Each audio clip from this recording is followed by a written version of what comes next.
Bonjour à toutes et à tous, bienvenue dans Grand Voyageur. Aujourd'hui, je vous propose un top 10 des sites touristiques incontournables du pays le plus visité du monde avec 82 millions de touristes par an en moyenne. C'est bien sûr la France. Et nous commençons notre visite avec un premier monument, la cathédrale de la ville de Chartres, qui se situe à environ 80 km au sud-ouest de Paris. C'est le monument religieux le mieux préservé du pays et c'est un symbole de l'architecture gothique française. La grande majorité de la construction originale est encore intacte, et particulièrement ses splendides vitraux. L'intérieur de la cathédrale, quant à lui, n'a subi que quelques retouches mineures depuis le début du XIIIe siècle.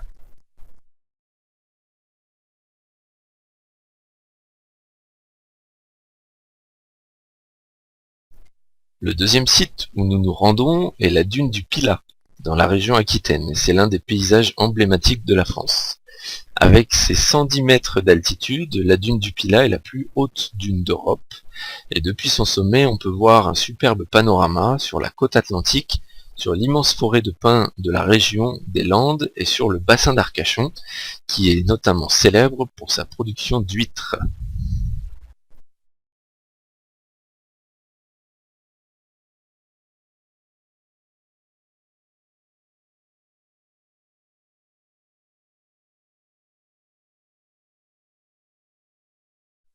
Nous partons désormais à l'opposé du pays pour le troisième site de notre liste, Chamonix. Situé au cœur des Alpes, Chamonix est une station de ski très célèbre, notamment pour sa situation au pied du Mont Blanc, qui est la plus haute montagne d'Europe avec 4807 mètres d'altitude. Chamonix a accueilli les premiers Jeux Olympiques d'hiver en 1924 et depuis c'est resté une destination incontournable pour les sports d'hiver. En été, Chamonix est également très fréquenté par les alpinistes, par les randonneurs bien sûr, et par les adeptes du VTT de montagne.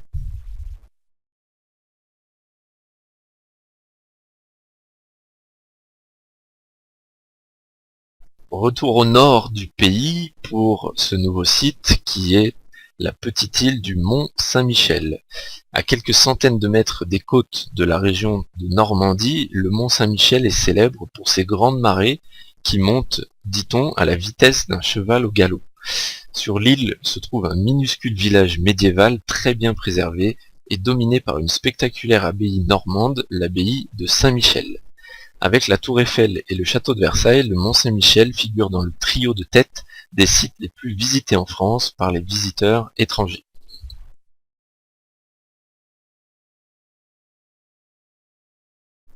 Quasiment à l'opposé du pays, dans le sud-est, dans la ville d'Avignon et dans la fameuse région de Provence, le Palais des Papes est l'un des plus grands monuments gothiques du monde.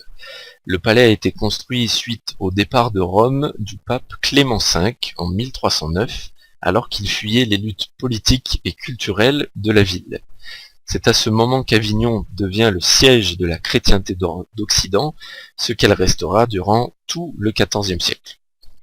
Les murs de près de 3 mètres d'épaisseur et les tours de guet donnent au palais des papes une allure de château fort, ce qu'il était plus ou moins réellement car à l'époque Avignon, avec son célèbre pont, était le seul passage entre le Languedoc et la Provence et donc entre l'Espagne et l'Italie.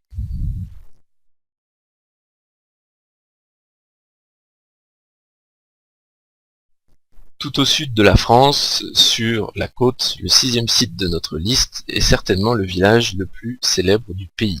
Il s'agit de Saint-Tropez. À l'entrée de la Côte d'Azur, Saint-Tropez est connu pour les millionnaires et les stars qui y viennent tous les étés, parfois dans de superbes bateaux. Alors le village est plein à craquer en été et c'est donc plutôt hors saison qu'on le découvre le mieux, car Saint-Tropez est avant tout un superbe village provençal avec un littoral magnifique.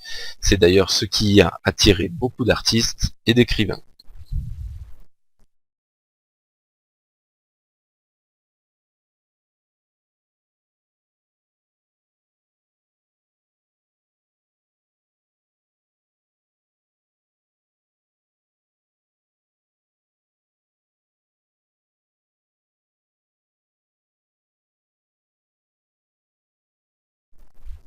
Autre site de la Provence, c'est les gorges du Verdon. Alors la France compte de nombreux sites naturels d'exception, mais l'un des plus fantastiques est très certainement celui-ci. Les Gorges du Verdon, situées au cœur de la Provence, est un canyon de près de 25 km de long et qui entoure la rivière Verdon avec des falaises spectaculaires qui peuvent mesurer jusqu'à 700 mètres de hauteur. La rivière, qui doit son nom à sa couleur vert émeraude absolument unique, donne au canyon un aspect surréaliste. Deuxième château le plus visité de France après Versailles, le château de Chambord est le prochain site sur notre liste. C'est le symbole des châteaux de la Loire, et c'est l'une des pièces maîtresses de la Renaissance française. Chambord était le château du roi François Ier qui souhaitait pouvoir chasser dans les forêts des environs. En 1519, il fit donc construire ce château impressionnant de 440 pièces, une dépense colossale pour l'époque qui a rendu le château et le roi très impopulaires, si bien que François Ier ne séjourna à Chambord pas plus de 40 jours au total. Autre château, mais à tout seigneur, tout honneur, c'est le château le plus visité de France, il s'agit bien entendu de Versailles. C'est aussi très certainement le château le plus connu du monde. Le château de Versailles a été construit en 1624 par Louis XIII, mais c'est à Louis XIV, le roi Soleil, que l'on doit la grandeur et la splendeur de cet immense château. Versailles est restée la résidence officielle des rois de France jusqu'en octobre 1789, lorsque la famille royale a été forcée de revenir s'installer à Paris, peu après la Révolution française.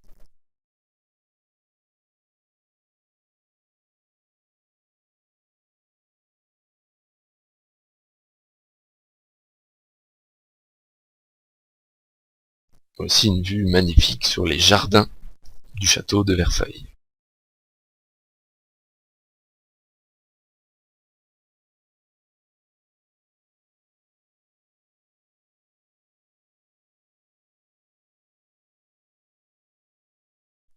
Enfin, bien sûr, au top de notre liste des sites incontournables, que serait la France aux yeux des visiteurs sans le monument emblématique de Paris, la Tour Eiffel. Symbole de la ville lumière, la Tour Eiffel a été construite par l'ingénieur Gustave Eiffel afin de servir de porte d'entrée monumentale à l'exposition universelle de 1889. La tour devait être démontée après l'exposition, mais elle a été gardée et c'est depuis devenu le monument payant le plus visité du monde. En effet, depuis 1889, la Tour Eiffel a accueilli plus de 200 millions de visiteurs. Et c'est ici que s'achève notre découverte des 10 principaux sites touristiques de France, une découverte bien entendu subjective, car ce pays regorge de sites naturels, de monuments et de villes magnifiques. À bientôt et bon voyage.